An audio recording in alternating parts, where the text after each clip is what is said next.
நமச்சிவாயம். ஜெய் வராகி. உலகம் முழுவதும் வாழக்கூடிய வாராகி டிவி நேயர்கள் அனைவருக்கும் உங்கள் தாம்பரம் வாராகி ஈசனேசன் சுவாமிகளுடைய நல்லாசிகள், வாழ்த்துக்கள். ஜெய் வராகி, ஜெய் ஜெய் வராகி. அன்பு பக்தர்களே, குடும்ப பிரச்சனைகள் நிறைய அன்பர்கள் கேட்டுக்கொண்டதற்கு இணங்க இந்த முறை நம்ம ஏன்னா எனக்கு வரக்கூடிய ஃபோன் கால்ஸ் பார்த்திங்கன்னா வெளிநாடுகள்லேருந்து வரக்கூடிய ஃபோனாக இருக்கட்டும், அல்லது வெளி மாநிலங்கள், நிறைய ஃபோன் கால்ஸ் பார்த்திங்கன்னா குடும்ப பிரச்சனைகள் தான் பெருசாக இருக்குது.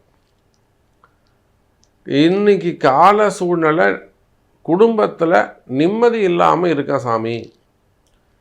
அது ஆண்களாக இருக்கலாம், பெண்களாக இருக்கலாம், திருமணத்துக்கு முன்பாக இருக்கலாம், திருமணத்துக்கு பின்பாக இருக்கலாம், காதலர்களாக இருக்கலாம், இல்லை காதலிக்கிறதால பெற்றோர்களுக்கு அப்பா அம்மாவுக்கு வரக்கூடிய பிரச்சனையாக இருக்கலாம், குடும்ப கௌரவமாக இருக்கலாம்.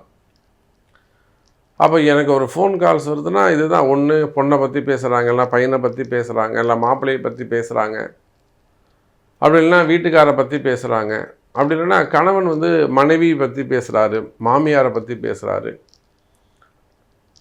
இன்றைக்கி ஏன் கிரக சூழ்நிலை, கால சூழ்நிலை ஒரு நிம்மதியான வாழ்க்கை இல்லை? ஏன் அந்த நிம்மதியான வாழ்க்கை இல்லை? நாம் என்ன தப்பு செஞ்சோம்? நமக்கு ஏன் இப்படி நடக்குது? நாமளும் மற்றவங்களைப் போல ஒரு ஹாப்பியாக, ஒரு கலர்ஃபுல்லாக, ஒரு நிம்மதியான வாழ்க்கை ஏன் நமக்கு கிடைக்கல? ஸோ நம்மளுடைய மிஸ்டேக் என்ன அப்படிங்கிறத தெரிஞ்சுக்கிறதுக்கு நிறைய அன்பர்கள் உலகம் முழுவதும், வேர்ல்டு வைடு நிறைய ஃபோன் கால்ஸ். குறிப்பாக பார்த்தீங்கன்னா கணவன் மனைவி பிரச்சனைகள். ஒருத்தருக்கு ஒருத்தர் கல்யாணம் ஆகி 10 வருஷம், 15 வருஷம், 20 வருஷம் வாழ்ந்தவங்களாக கூட அந்த கேது தசையோ, கேது புத்தியோ, அல்லது செவ்வாய் தசை, இல்லை பாதகாதிபதி தசை, இதெல்லாம் வரும்போது ஆட்டோமேட்டிக்காக பிரிவு ஏற்படுது. எப்போ முதிர்ந்த வாழ்க்கையில் 20 வருஷம் வாழ்ந்ததுக்கு பிறகு, இல்லை 30 வருஷம் வாழ்ந்ததுக்கு பிறகு, வயோதிக பருவத்தில்.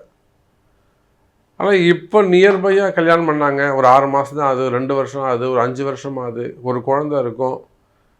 மனைவி ரொம்ப கணவனை மதிக்காமல் இருக்கிறது. அந்த ஆம்பளைக்கு ஒரு வீட்டில் மரியாதையே இருக்காது.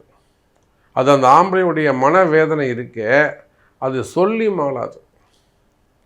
இவ்வளோ கஷ்டம், அவ்வளோ கஷ்டம்னு வீட்டுக்குள்ளே ஒரு ஆம்பளைக்கு ஒரு மரியாதை இல்லைன்னா அந்த ஆணுடைய மனநிலை எவ்வளோ கவலை, கஷ்டப்படும்ன்றது நமக்கு தான் தெரியும்.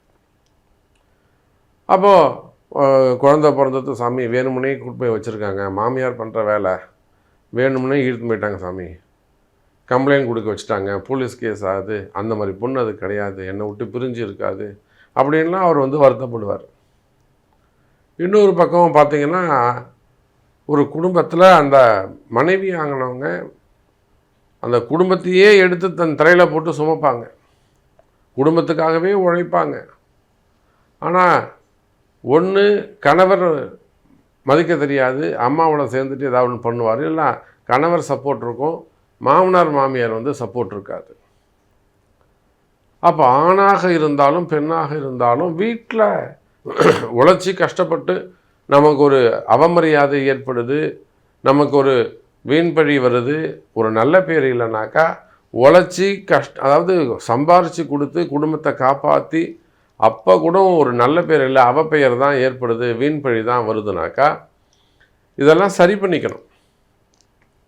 கஷ்டப்படணும்னு அவசியம் இல்லை. அப்போ அதே போல் தான் பிள்ளைங்களுடைய படிப்பாக இருக்கலாம், திருமணமாக இருக்கலாம், கல்யாணமாக, பசங்களுக்கு இன்னும் கல்யாணம் ஆகலை, அதனால் எனக்கு மனசு கஷ்டமாக இருக்குது. வீட்டில் பசங்களை, பொம்பளை பசங்களோ ஆம்பளை பசங்களோ யாராக இருந்தாலும் வயசில் கல்யாணம் பண்ணணும், அப்போ திருமணம் நடக்கலை, அதனால் வரக்கூடிய மனக்கவலை, மனக்குழப்பம், இப்படி குடும்பத்தில் என்னெல்லாம் கஷ்டங்கள் இருக்கோ, சொத்து பிரச்சனையிலிருந்து, பிள்ளைகளிலிருந்து, குழந்தை பாக்கியத்திலிருந்து எல்லாத்துக்கும் உங்கள் ராசிக்கு நம்ம தீர்வு காண போகிறோம். இதுக்கு மெயினாக சனி பகவானுடைய தோஷம்தான் காரணமாக இருக்கும். ஏன்னா இருக்கிறதே 12 ராசி தான். இந்த 12 ராசியில் 7 ராசி எப்படியாவது சனி பகவான் ஆட்டி படைக்கிறார் எப்பொழுதுமே. இப்போ 7.5 சனின்னா 3 ராசி, கும்பம், மீனம், மேஷம். அதே போல் கண்டகச்சனி, அஷ்டமசனி, அர்த்தாஷ்டம சனி, சிம்மம், கன்னி, தனுசு, இது போக சனியுடைய பார்வை ரிஷபத்துக்கு. அப்போ 7 ராசி போயிடுச்சு. இது போக ராகு கேதுவால் 2 ராசி போயிடும். அப்போ 7 2 9 ராசி போயிடுச்சு. அப்போ ஒரு 3 ராசி தான் பேலன்ஸ் நிற்கும். அப்போ எப்படி பார்த்தாலும் 12 ராசிக்கும் இருக்கக்கூடிய குடும்ப பிரச்சனைகள், வீண்பழி அவமானங்கள், வீட்டில் மரியாதை இல்லாமல் இருக்கிறது, இது எல்லா பிரச்சனைக்கும் தீர்வு தனித்தனியாக பார்க்கலாம் பாருங்கள். தனுசு ராசி. தனுசு ராசியை பொறுத்தவரையில் நான் பதிவின் இதை இன்ட்ரோலே சொல்லியிருந்தேன். சனி பகவான், சனியை பொறுத்தவரையிலும் எப்பொழுதுமே இந்த வருஷம் இல்லை, 2026ன்னு இல்லை, எந்த வருஷமாக இருந்தாலும் இந்த சனி பகவான் இருக்கிறதே 12 ராசி தான்னா அதில் ஒரு 8 ராசியை எப்படியும் சனி பகவான் தன் கண்ட்ரோலை எடுத்துப்பார். அதாவது 7.5 சனிக்கு ஒரு 3 ராசி, பாத சனி, ஜன்ம சனி, சிரசு சனி, அப்புறம் அஷ்டம சனி, அர்த்தாஷ்டம சனி, கண்டகச்சனி, சனியுடைய பார்வை, இப்படி 8 ராசி சனி பார்த்துருவார். மீதி ராகு கேது 2 எடுத்துப்பாங்க. மீதி 2 ராசி தான் ரொட்டேஷனில் நல்லா இருந்துக்கிட்டு இருக்கோம். மீதி 10 ராசி எப்பயும் ஒரு சுழற்சி முறையில் கஷ்டப்பட்டுக்கிட்டே இருக்கும். இதில் இப்போ நம்ம தனுசு ராசி ஒரு 5 வருஷமாக கஷ்டப்படுறாங்க. என்ன கஷ்டப்படுறாங்க? ஒரு பக்கம் வளர்ச்சி இருக்குது, இன்னொரு பக்கம் வருமானம் இருக்குது அப்படின்னு சொன்னாலும் நிலையான ஒரு துன்பத்தை சாமி கொடுத்துடுவார். இப்போது ஒரு 2 பிள்ளைங்க, ஒரு ஆண் ஒரு பெண்ணுன்னு வச்சுப்போமே. ஒரு ஆண் குழந்தை வாழ்க்கை சிறப்பாக இருக்கும். பெண் குழந்தை வாழ்க்கையை ஏதேனும் ஒரு கஷ்டம், துன்பம் ஏற்பட்டுடும். ஒன்று அது கணவனை பிரிஞ்சிடும், இல்லை அவங்க வீட்டுக்கு வந்துடும், வாழாமல் வந்துடும், இல்லை எதுவும் பிரிஞ்சு போயிடுவாங்க, இல்லை விபத்துக்கள் அது மாதிரி நடந்துடும். அப்போ இந்த தனுசு ராசியை பொறுத்தவரையிலும் தற்சமயம் என்ன சூழ்நிலையில் இருக்கிறாங்கன்னா, பலவிதமான வெளியில் வருமானம் நல்லா இருக்குது, பேர் புகழ் நல்லா இருக்குது, வெளியே சொசைட்டியில் அவங்களுக்கு என்னப்பா அவங்க சூப்பராக இருக்காங்க, ஜம்முன்னு இருக்காங்கப்பா, அவங்க கொடி கட்டி பிறகுறாம்பா, பெரிய ஆள் ஆகிட்டாம்பா அப்படின்னு பாசிட்டிவான வார்த்தைகள் வந்தாலுமே கூட உண்மையிலேயே குடும்பத்தில் மகிழ்ச்சி இருக்கா அப்படின்னு கேட்டாக்கா இல்லை என்பது தான் நிதர்சனமான உண்மை. அப்போ ஏன் குடும்பத்தில் அவ்வளோ கஷ்டம் வருது? குடும்பத்தில் என்ன மாதிரியான கவலைகள்? மெயினாக பிள்ளைகளால் வரக்கூடிய கவலைகள், பசங்களுடைய வாழ்க்கை சம்பந்தப்பட்ட கவலைகள், பிள்ளைங்களுடைய வாழ்க்கை சம்பந்தப்பட்ட கவலைகள். பசங்க மெயின் அதுதான். சின்ன குழந்தைங்களாக இருந்தால் உடம்பு சரியில்லாமல் இருக்கும். நிறைய இப்போது குழந்தைங்களுக்கு சிறு வயதிலேயே அந்த நரம்பு பிரச்சனை, ஹார்ட் பிரச்சனை, தொண்டையில் வரக்கூடிய பிரச்சனைகள், அதே போல் வயிறு சம்மந்தப்பட்ட பிரச்சனை, வீசிங் சம்மந்தப்பட்ட பிரச்சனைகள், உணவு குழாய் சம்மந்தப்பட்ட, இதெல்லாம் சின்ன பசங்களுக்கு வருது. இப்போது தனுசு ராசியாக இருந்தால் சொல்கிறேன், ஒரு 14 வயசு 15 வயசுக்குள்ளே நிறைய அதை படுத்தி எடுக்குது. அப்போ அதை கிராஸ் பண்ணிட்டாங்க. படிப்பு கவலைகள், இவன் அடுத்து என்ன படிக்க வைக்கலாம், நம்மளால் படிக்க வைக்க முடியுமா, என்னெல்லாம் இவனை பொறுப்பாக கொண்டு வந்து நம்ம எப்படி மேலே கொண்டு வந்து சேர்க்கறது, அந்த மாதிரியான கவலைகள். அப்புறம் அதை கிராஸ் பண்ணியாச்சுன்னா வேலை, நல்ல வேலை கிடைக்கணுமே, இல்லையா இந்த வேலைக்கு போயிட்டுருக்கா சாமி, ஆனால் அது நிம்மதியாக இல்லை, அவ்வளோ போர்வமானதாக இல்லை, நல்ல வேலையாக இல்லை, கம்மியான சம்பளமாக இருக்குது, வேலை நிரந்தரம் இல்லாமல் இருக்குது. அப்போ வேலை பற்றிய கவலைகள். அடுத்து நல்ல வேலை கிடைக்கணும், குரூப் எக்ஸாம் எழுதியிருக்கிறாங்க, கவர்மெண்ட் ஜாப் கிடைக்குமா, அப்படி இல்லைன்னா குரூப் எக்ஸாம் எழுதுகிறாங்க, ஐஏஎஸ் ஐபிஎஸ், இல்லைன்னா குரூப் 2 போன்ற அரசு அதிகாரிகளுக்கான சென்ட்ரல் கவர்மெண்ட்டு ஸ்டேட் கவர்மெண்ட்டு. அப்போ அந்த மாதிரியான வேலை வாய்ப்புகள் சம்பந்தப்பட்ட கவலைகள். இல்லைன்னா இவனை வெளிநாடு ட்ரை பண்ணுறாங்க, அங்கே வெளிநாடு போய் கஷ்டப்படுறான் சாமி, அங்கே தனியாக இருக்கான், அங்கே இன்னும் வேலை கிடைக்கல, அங்கே ரூமில் தான் தங்கிட்டு இருக்கான், ஏதோ ஒரு சைடில் ஒரு ஜாப் பார்த்துக்கிட்டு இருக்கான், இத்தனாம் தேதி கூட அவன் திரும்பி வந்துடணும், இத்தனாம் வேலை கிடைக்குமா, விசா கிடைக்குமா. அப்புறம் அதை கிராஸ் பண்ணியாச்சுன்னா திருமணம் பற்றிய கவலைகள். இவ்வளோ வயசாகிடுச்சு, இன்னும் கல்யாணம் ஆகலை, திருமணம் தள்ளி தள்ளி போய். இப்போ ஏதாவது ஒரு இடத்துல இந்த குடும்பத்தில் சனி பகவான் வேலை செஞ்சுக்கிட்டு தான் இருப்பார். திருமணமே நடந்து போயிடுது, அப்புறம் திருமண வாழ்க்கை சரியில்லாமல் இருக்கிறது. அப்போ தனுசு ராசி நேயர்களே, குடும்பத்துக்கு ஏதோ ஒரு விஷயம் நடந்ததை போல உங்கள் குல குருவை நீங்கள் மிஸ் பண்ணியிருக்கலாம்.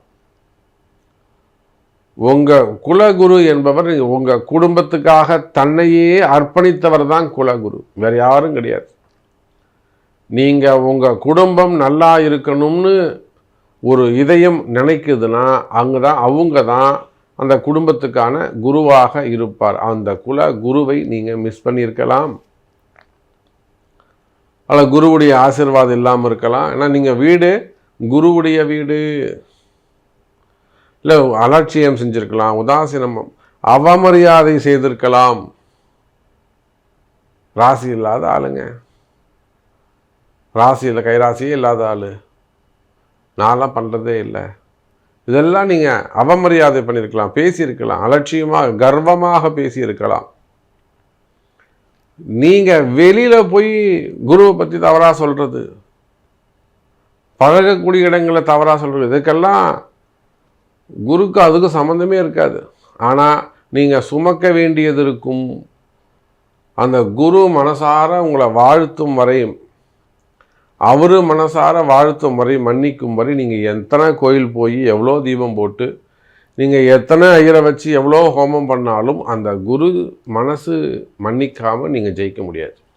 நல்லா தெரிஞ்சுக்கணும், புரியுதா? அப்போ இங்கே தோஷம் எப்படி ஏற்படுது? அந்த குடும்பத்துக்கான தோஷம். நீங்கள் நிறைய பேர் சொல்கிறாங்க செய்வன, என்ன செய்வனன்னு சொல்லணும்ல, யார் செஞ்சாங்க, எப்படி செஞ்சாங்க, குடும்பம் கஷ்டப்படுது. நல்லா இருந்த குடும்பம் சாமி, ஒரு காலேஜ் வச்சு நடத்துகிறாங்க, ஒரு ஸ்கூல் வச்சு நடத்துகிறீங்க, இல்லை ஒரு ஹோட்டல் வச்சு நடத்துகிறீங்க, இல்லை ஏதோ ஒரு தொழில் பண்ணுறீங்க, ஒரு ஃபேக்ட்ரி வச்சு நடத்துகிறீங்க, ஒரு குடும்பம் திடீர்னு கஷ்டப்படுது.